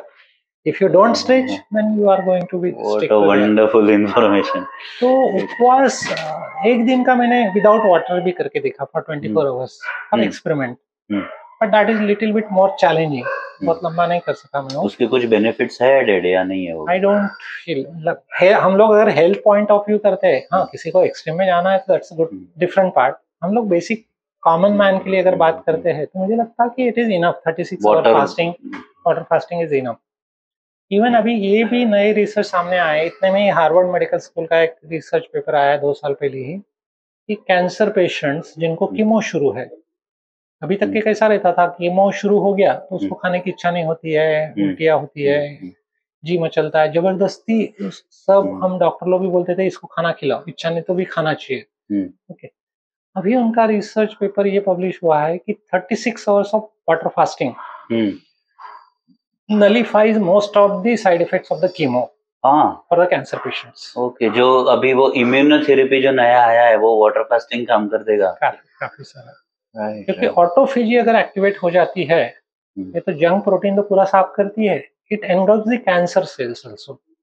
Okay, autophagy also eat cancer cells because it is the cleaning part सब पूरा। सादे भाषा में रखे तो 36 घंटे का सिर्फ पानी का फास्ट आपके कैंसर सेल को किल कर देता है, खा लेता है उनको। क्या बात है। ओके, जितने भी एबनॉर्मल सेल्स है उनको धीरे धीरे, इतना है कि आपको मतलब बहुत बढ़ा हुआ कैंसर है तो एक फास्ट में नहीं होगा, थोड़ा लंबा करना पड़ेगा, और 36 आवर्स से फिर और आगे बढ़ना पड़ेगा। उपवास का एक पूरा शास्त्र है, तो फिर इससे लंबा अगर आपको करना है तो it has to be done under some guidance. वो कीटोन्स वगैरह का कुछ थोड़ा सा गाइडेंस करके लंबे फास्ट किए जाते हैं एज एन नेचर क्यूर में। वो एक गांधी जी ने तो काफी प्रमोट किया है। अभी अन्ना हजारे जी ने 5 6 7 उस एज में भी 7 7 8 आराम से होता है, कोई दिक्कत नहीं है इसमें। तो सर आप इतना सिर्फ थोड़ा सा अंडर गाइडेंस लंबा अगर करना है आपको 7 8 दिन 15 दिन का एज ए थेरेपी करके, कैंसर के लिए शायद आपको 15 दिन 3 हफ्ते ऐसा भी करना होगा लंबा। सो ऐसा बोला जाता है कि जब दुनिया में कोई इलाज नहीं है बीमारी के लिए, so fasting can work there. Okay sir, बीच में एक ना बड़ा अजीब ट्रेंड चला था आज से 2 4 5 साल पहले। सारे डॉक्टर डायबिटीज वालों को सजेस्ट करते थे कि हर 2 घंटे में खाते रहो।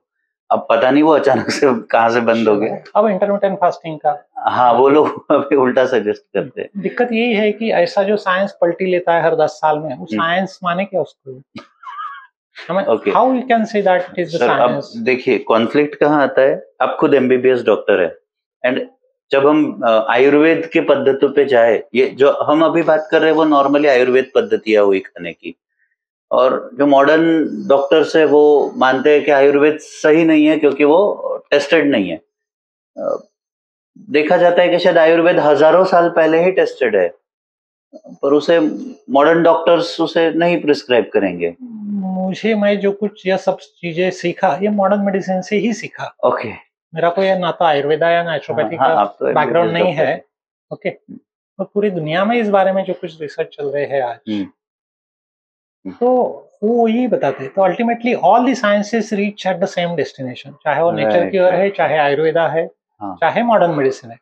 दिक्कत ये है कि हमको जो दुनिया भर के डॉक्टर्स को, MBBS डॉक्टर को जो न्यूट्रिशन पढ़ाया जाता है वो फर्स्ट ईयर में पढ़ाया जाता है, फर्स्ट MBBS में, फिजियोलॉजी और बायोकेमिस्ट्री के साथ। और यूजुअल ये रहता है कि ये भूल जाओ, फर्स्ट MBBS हो गया, पास हो गए कि खत्म हो गया, उसकी कोई जरूरत नहीं है। उसको मेडिसिन के साथ अटैच नहीं किया गया है कहीं पर भी। तो doctors themselves are very ignorant about the therapeutic value of the food. Okay, so we hardly use food as a therapy.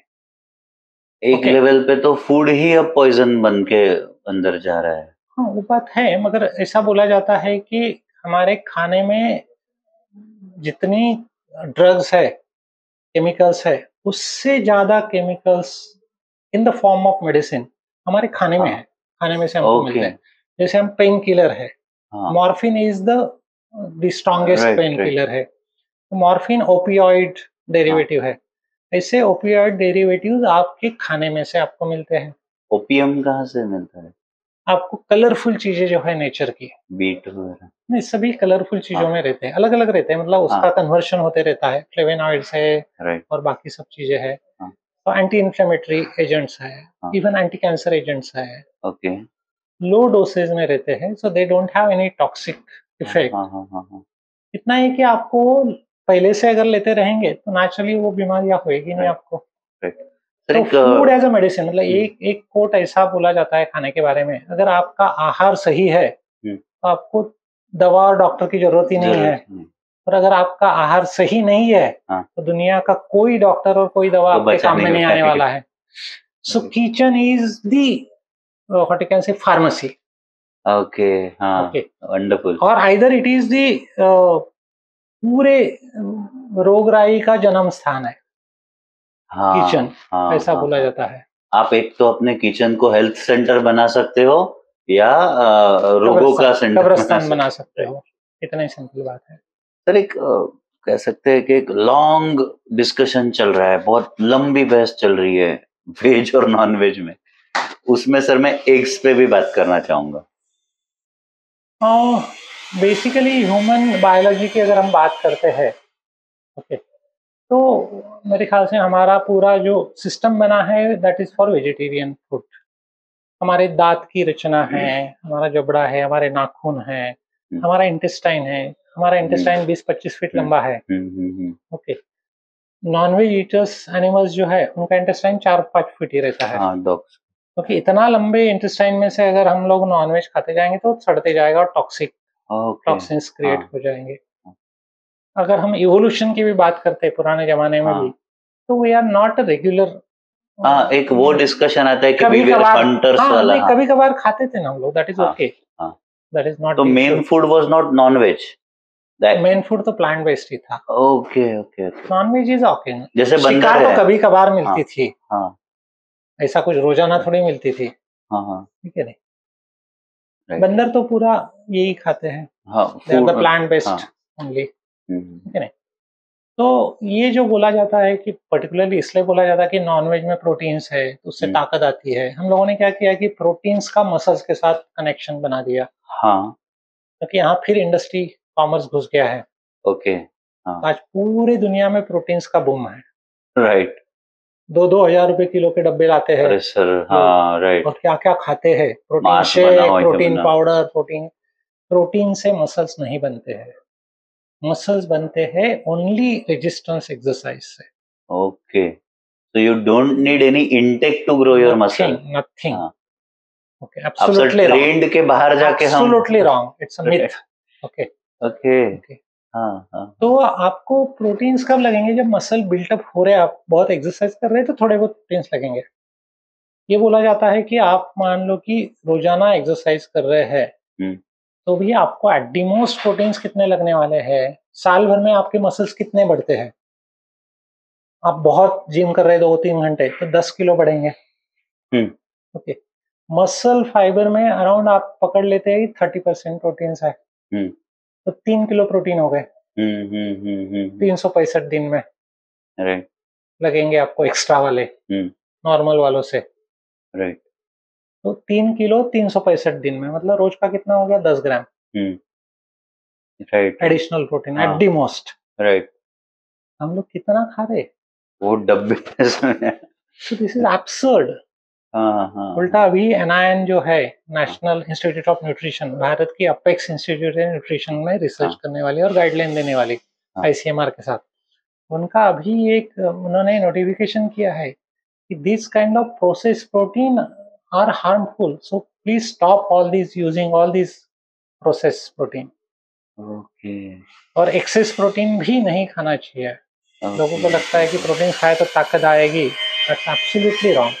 लोग रोज 2 अंडे खाते हैं. अच्छा सर, ये अब ये एक बहस है. जैसे आपने ये तो क्लियर कर दिया कि vegetarian diet is the diet. मतलब यूजुअली ब्रॉडली स्पीकिंग हम लोग ये बोल सकते हैं क्योंकि एनिमल प्रोटीन्स तो ठीक है आपको मिल जाएंगे थोड़े बहुत, मगर उसके साथ साथ बाकी जो है, एक तो proteins are known for causing antigenic reactions. Okay. तो सेंसिटिविटी रहती है. आज जो बहुत सारे ऑटो इम्यून डिसऑर्डर जिसको हम बोलते हैं, पर्टिकुलरली अस्थमा से लेके तो सर्दी होना, अस्थमा, रूमेटॉइड अर्थराइटिस और बहुत सारी चीजें. So one of the important reason is the proteins behind this. Okay, over protein is the reason. Yes, animal proteins are particularly known for that. Okay. Even the type 1 diabetes. ये देखा गया है कि जहाँ डेयरी कंजम्पशन ज्यादा है, वहाँ type 1 diabetes का प्रमाण ज्यादा है. जैसे न्यूजीलैंड है, फिनलैंड है, ऐसे देशों में, डेनमार्क है. Dairy consumption, you mean to say milk, paneer, milk and milk products. अच्छा, ये भी खराब है? ये भी खराब है उस दृष्टि से। घी? सभी मतलब डेयरी जो पार्ट होता है सभी चीज, मतलब वैसा अगर देखा जाए हम लोग तो कोई खाने की चीज में घी में खराबी है ऐसा नहीं है। हाँ। सवाल यह था कि आपको डाइजेस्ट करने की कैपेसिटी है क्या आज। ओके। तो मैं तो सिंपल लैंग्वेज में बताता हूँ कि भाई आप जो पसीना निकालता है 2 घंटे वो घी खाए। अगर आपकी तैयारी नहीं है पसीना निकालने की तो घी मत खाइए। लोग बोलते नहीं नहीं आयुर्वेद ने बोला है घी खाना अच्छा है, हमारे बाप दादा तो कटोरी कटोरी घी खाते थे। लोग ये भूल जाते कि आयुर्वेद ने ये बोला है कि 6 घंटे पसीना निकालो। हमारे बाप दादा कितना चलते थे, कितना क्या करते, वो नहीं बताते कोई। खाने का रेफरेंस जरूर दे देते, आयुर्वेदा में बोला है। आयुर्वेदा के समय लाइफस्टाइल कैसी थी हमारी। So the things become irrelevant now. जैसे एक एग्जांपल देता हूँ, हमारे थाली परोसते समय नमक से शुरू करते हैं हम लोग। Sodium chloride. राइट। एक जमाने में वो जरूरी इसलिए था कि लोग 10-10, 20-20, 30-30 किलोमीटर पैदल चल के आते थे। तो सोडियम लॉस होता था, इसलिए एक्स्ट्रा नमक की जरूरत होती थी। अब तो क्या एसी गाड़ी से आते हैं, एसी घर में बैठते हैं, फिर भी थाली परोसते नमक से ही। Now this become absurd, it's unscientific. Once upon a time it is the scientific tradition. Taste के लिए डाल देते हैं, कम ज्यादा हो गया तो डाल देना। अभी खत्म हो गई, मगर वो आदत वैसी है। जरूरत ही नहीं इतने सोडियम की हमको आज। राइट। और ये तो कॉन्टेक्स्ट चेंज हो जाता है ना। तो एग्स की भी बात वही होती है, मतलब एनिमल फूड के बारे में 2-3 बातें और इम्पोर्टेंट है apart from this, from health point of view. मतलब एक मॉरल तो पार्ट है ही है उसका। उसकी कार्बन फुटप्रिंट की अगर बात करते तो इट इज क्वाइट कॉस्टली, क्योंकि 1 किलो मांस तैयार करने के लिए जितना पानी लगता है उतने पानी में 10-20 किलो अनाज तैयार हो जाता है। I mean, they have already calculated and everything. So from ecological point of view, या जो हम लोग बात करते हैं ग्लोबल वार्मिंग और ये सीजन का सब, इसमें एक कारण है मीट इंडस्ट्री एंड पोल्ट्री। दूसरी हेल्थ पॉइंट ऑफ व्यू की अगर हम बात करते हैं तो जैसे पोल्ट्री की बात करें तो वहाँ इतने सारे बर्ड्स इकट्ठा रखे जाते हैं, तो हाइजीन वहाँ मेंटेन करना काफी मुश्किल होता है। वहाँ बहुत सारे केमिकल्स का इस्तेमाल किया जाता है हाइजीन के लिए। राइट। दूसरा ऐसा है कि चिकन जितना ज्यादा वजन भरेगा उतना ज्यादा पैसा मिलेगा, तो उनको बहुत सारे ऐसे हार्मोन लाइक सब्सटेंसेस खिलाए जाते हैं कि ताकि उनका वजन बढ़े। राइट। और एक मुर्गी अगर साल में 10-12 अंडे नेचुरली दे पा रही थी, अब तो वो उसको 50 अंडे की तरफ रोज ही देने, मतलब ऐसा जो होता है तो इट बिकम अननेचुरल। तो आज का अंडा ही नहीं है वैसा देखा जाए तो। उनका फीड जो होता है पोल्ट्री फीड या कैटल फीड बोलिए आप, बहुत सारा जो है, जैसे सोया का काफी सारी जगह सोया बेस्ड है। सोया में कुछ केमिकल्स ऐसे हैं जो एस्ट्रोजन जैसे है, वुमेन हार्मोन जैसे। तो अभी अर्ली प्यूबर्टी का कारण आजकल लड़कियों में माहवारी शुरू होने का पीरियड एक जमाने में 16 साल था, फिर वो 14 हो गया, फिर 12-13 हो गया, फिर 11-12 हो गया, फिर 10-11 हो गया, अभी तो 8-9 पे आ रहा है। अच्छा, पीरियड्स आने का शुरू होने का पीरियड। इसके पीछे का एक कारण ये भी बोला जाता है कि ये जो एनिमल सोया प्रोडक्ट वाले जो फाइनली खा रहे हैं हम लोग, चाहे दूध से जा रहा हो, चाहे अंडे से जा रहा, चाहे मीट से जा रहा, तो probably that is one of the reason. सिर्फ सोयाबीन जो वड़ी मिलती है भाजी बनाते हैं हम वो, मतलब anything, soya is not, I mean बोलते हैं लोग, मगर मेरा हम लोगों का तो मानना यह है कि सोया में काफी सारे ऐसी चीजें हैं कि they are anti digestant. Sir, this was so mind blowing podcast के इतने सारे फैक्टर्स हमने कवर कर लिए कि आपकी रोज की आदतें खाने में क्या गलत है, कैसे खाना चाहिए, क्या खाना चाहिए, फास्टिंग कैसी हो, फास्टिंग से कैंसर तक ठीक हो सकता है, ये भी हमारे डिस्कशन में आया। मतलब एकदम मैं खुद ऐसे कह सकते हैं कि अचंभित हो के इतनी सारी चीजें जो हमें डे टू डे लाइफ में पता थी, वो एकदम आउट ऑफ द ब्लू पूरी 360 डिग्री हमारा व्यू अब चेंज हो गया। और मैं बिल्कुल डेफिनेटली कह सकता हूँ कि हमारे व्यूवर्स के लिए भी ये एक बहुत ही अमेजिंग एक्सपीरियंस, एक अमेजिंग जर्नी रही है ये वाला पॉडकास्ट। मैं सर के साथ आपको प्रॉमिस करता हूँ कि और बहुत सारी चीजें पॉडकास्ट के थ्रू आपके सामने लाऊंगा, जैसे गट हेल्थ है, कैंसर है, डायबिटीज है। Before ending this podcast, I want all of you to know कि यहाँ पर एक प्रयास नाम का सेंटर चलाया जाता है अमरावती में, और वहां पर आप वेट लॉस जर्नी, आप आपके कैंसर तक की even treatment through food, arthritis से लेके अस्थमा से लेके डायबिटीज है, सारी सारी जितने भी आपके लाइफस्टाइल डिसीजेस है या नॉन लाइफस्टाइल भी हम जिसको मान सकते हैं, ये आपको बस लाइफस्टाइल चेंज करके, खाने पीने की आदतें चेंज करके आपको ये एक अमेजिंग चेंज आपको मिल सकता है। तो आप डॉक्टर अविनाश साहू जी सर से जरूर संपर्क करिए। मैं इस पॉडकास्ट में सर का नंबर और पूरा एड्रेस जरूर इसमें मेंशन करूंगा, और आपको अमरावती तक भी आने की जरूरत नहीं है। ये सारी की सारी जो फैसिलिटीज है वो ऑनलाइन सर प्रोवाइड करते हैं, क्योंकि बहुत सारे फॉरेन से डॉक्टर्स है या अलग अलग प्रदेशों से जो लोग हैं वो जुड़े हैं इस प्रयास के साथ, जो अपने बॉडी में, अपने जीवन में एक बहुत अमेजिंग चेंज देख रहे हैं, जिनकी कई बार नी सर्जरीज टल गई, बहुत सारी सर्जरीज कैंसिल हो गई, कैंसर तक ठीक होने के मार्ग पर है। ये सारा एक एकदम चमत्कारिक चेंज आप देख सकेंगे। Thank you very much sir, thank you so much for giving us so much time और इतना वंडरफुल वंडरफुल नॉलेज देने के लिए। Thank you. मुझे भी अच्छा लगा कि ज्यादा लोगों तक के अगर हम पहुंचे, बहुत सिंपल बातें हैं। फालतू में हम लोग जिंदगी भर परेशान रहते हैं छोटी छोटी चीजों के कारण। तो मेरा भी शायद प्रयास यही है कि ये और ज्यादा से ज्यादा लोगों तक के पहुंचे। मुझे लगता है आपके पॉडकास्ट के माध्यम से शायद और लोगों को इसका बेनिफिट मिले। तो बिल्कुल। ठीक है, थैंक यू सो मच। नमस्कार।